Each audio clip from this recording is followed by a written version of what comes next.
So ayan, dito na naman tayo kay Manong. Ayan, si Manong na sinasabi niyang 8 taon na po nagtitinda ng siopaw. Oo. Sarap ang siopaw ko. Pinakamasarap sa buong Geneva. You're so cute, ha? Can you take me a photo? Sure. Yeah. 1, 2, 3. What's up guys? Welcome to my vlog, Elmer Pals, Buhay Switzerland. Kumusta po kayong lahat dyan? For today's vlog po ay mamili po tayo doon sa open market. Siyempre kasama po natin si Commander Ali Taptap at napag-isipan po namin ay maglalakad at para naman po ay makapag-exercise. Kung napansin nyo po, ang lawak ng park nila dito, maraming nag-exercise, like walking, jogging, at yung iba naglalaro ng chess. Tayo po kami ng tram kasi medyo pinagpawisan na sa kakalakad. Mga ilang minutes lang, Commander Ali Taptap? Mga 3 minutes.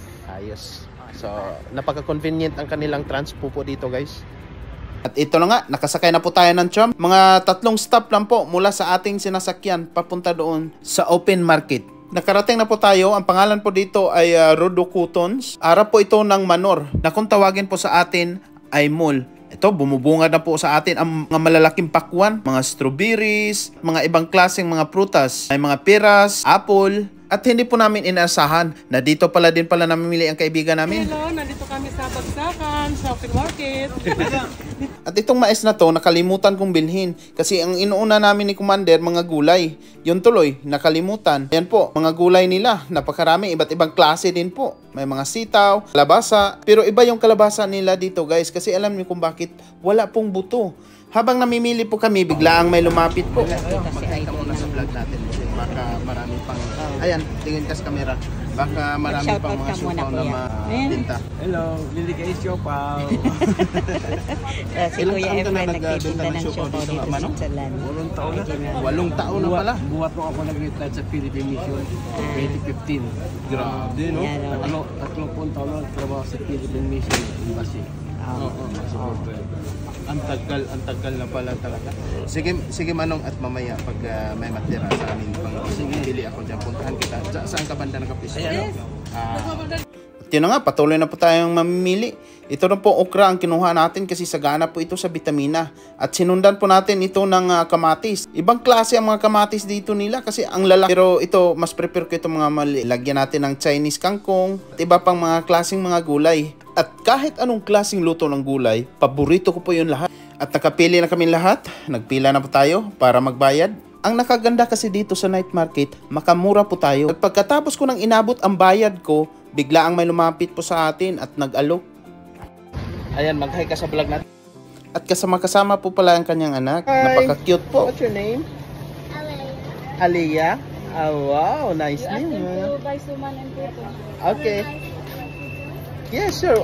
What is this? Oh, it's a notebook. You have to write your name. Okay. Here.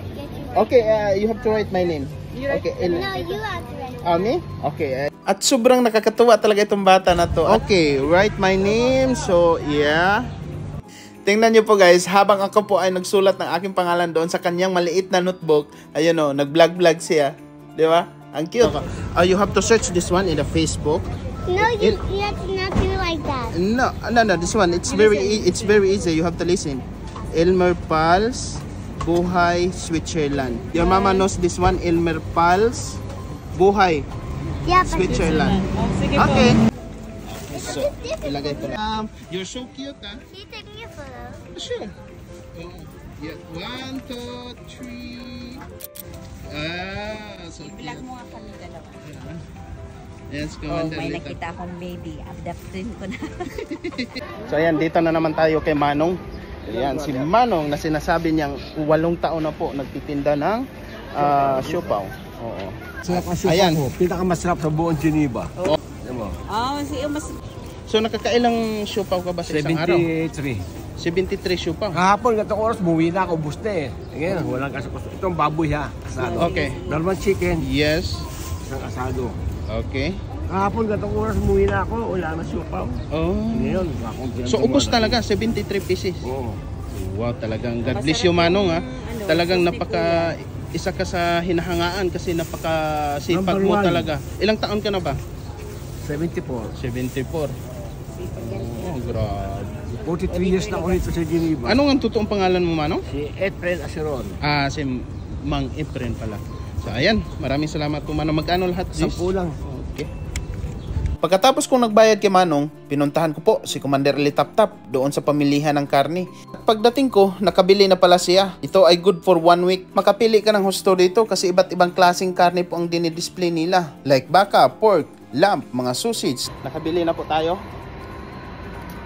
Ayos. Left and right under ng Commander Eli Taptap. So ilagay natin yan dito sa sako. To make it short guys, dito na po tayo sa bus, nakasakay na po tayo. Alam niyo po, sa totoo lang, tuwang-tuwa po ako sa bata. Kulit at madaldal, pagka-cute pa. Kasi kadalasan po, ang makasalamuha ko ng mga bata ay mahiyain. Yes, nakakain na po tayo dito sa bahay, no? At grabe, ang init talaga sa labas guys. Matindi. Yan si Commander Eli Taptap. Bye. Init, pero very good. So hanggat sa muli, bye, maraming salamat po sa inyo lahat dyan, sa mga laging nagsuporta po, lahat-lahat po kay Elmer Pals Buhay Switzerland po. God bless po sa atin lahat.